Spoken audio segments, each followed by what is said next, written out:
joining us on the Farm Bureau guest line. Check out favorites.com and go with the home team, Mississippi Farm Bureau. Mike, really appreciate some of your time. 30 days from opening day. It always gets here in a hurry.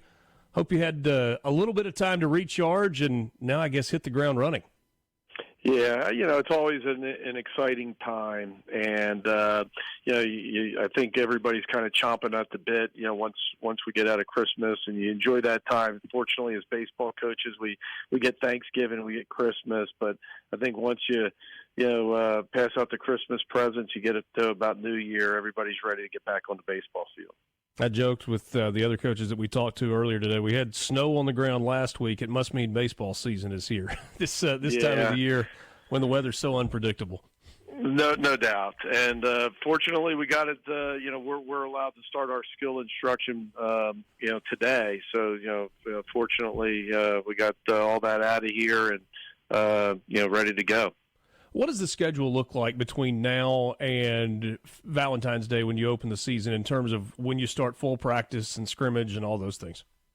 Well, everybody has, the official start date, which is team practice, and it can be a little confusing for, fans and whatnot. But that's what, I think everybody would consider general practice, or when's your first practice date, and that's January 24th.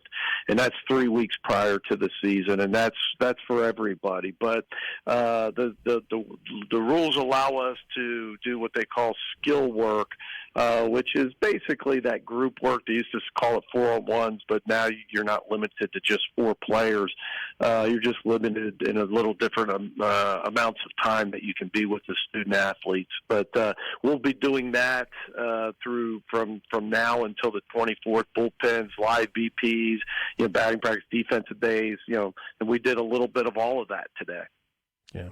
Visiting with Mike Bianco, head baseball coach at Ole Miss. So much success in your tenure, postseason success, obviously just a couple of years removed from winning a national championship.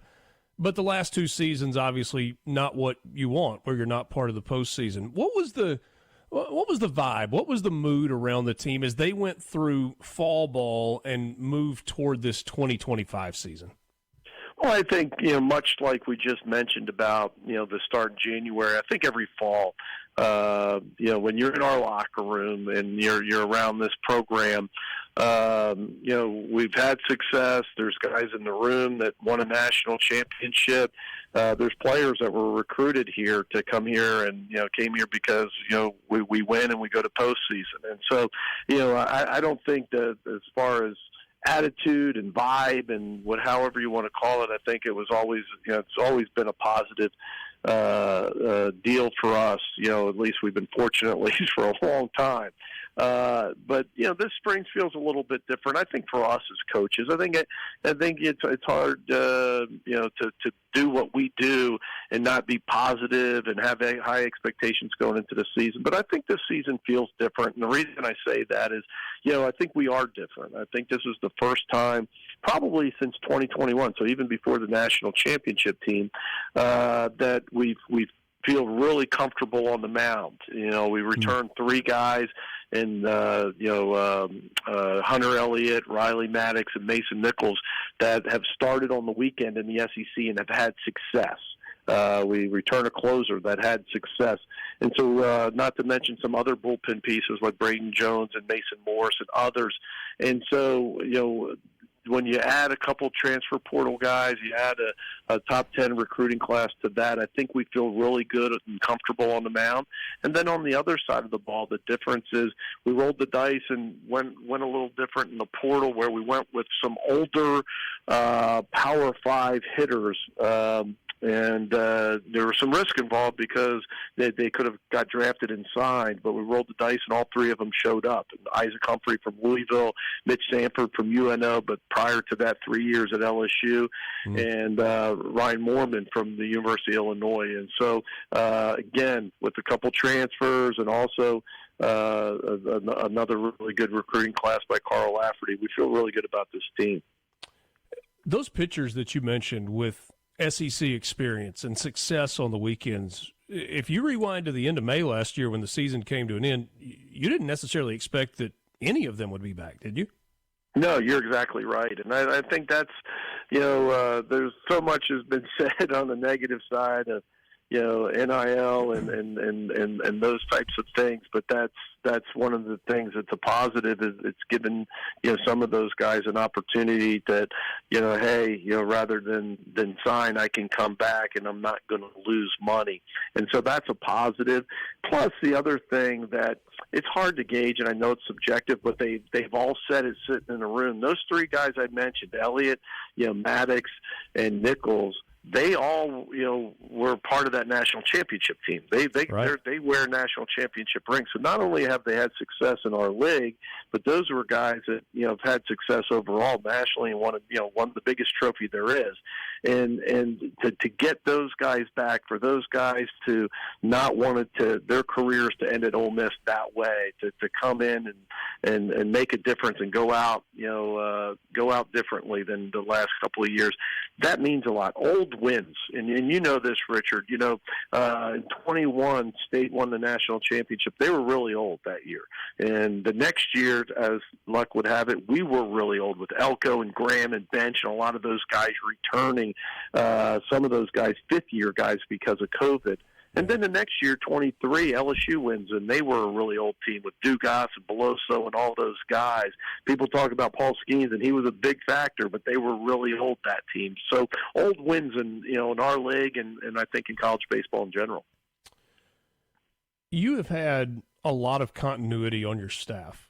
Carl Lafferty going into his 19th season, Mike Clements going into his 11th year. And I guess I'm privy to this, and maybe some people aren't. Those guys are close. They're friends in addition to being coworkers, and all of you have a great working relationship.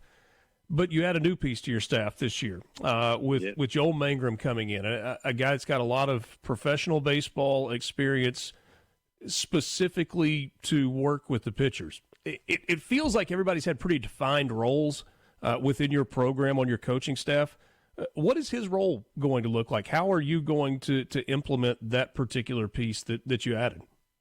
Well, I think it's pretty straightforward. He's the pitching coach. I made a decision at the end of the year, and it was probably coming towards as we struggled. 23, we really struggled, on the mound. Last year we were better, but just not good enough to win in our league. And we did have some injuries, and there's some things, but I thought it was time to pass that over. As you know, and as many of your listeners know, I worked with the pitchers along with Carl Lafferty, and I thought they needed a new voice, and I needed to be able to get away from that.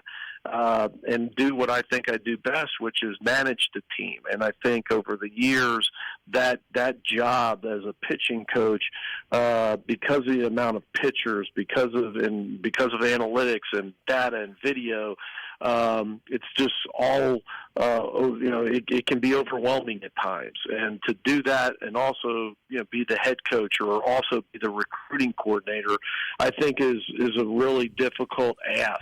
And so I think we're all better for it. And the truth is, Joel's terrific and a better pitching coach than all of us, and has done a terrific job. And certainly there was a high expectation when we hired him, but he's well surpassed that.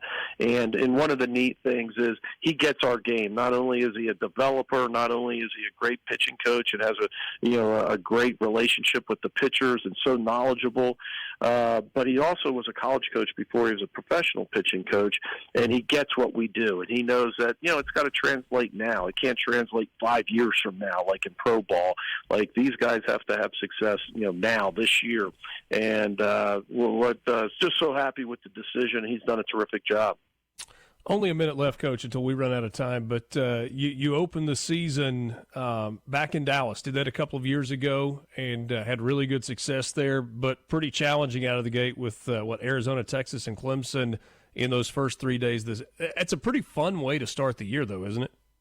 Oh, yeah, it is. It is. And I would be lying as a coach. You don't sometimes look at that and go, wow, is that Is that really is that the perfect way? Is that how you draw it up to face, whatever, 2 top 10 teams and, 3 top 20 teams the first weekend on a neutral site? Can we do that maybe week 2 or 3 or 4?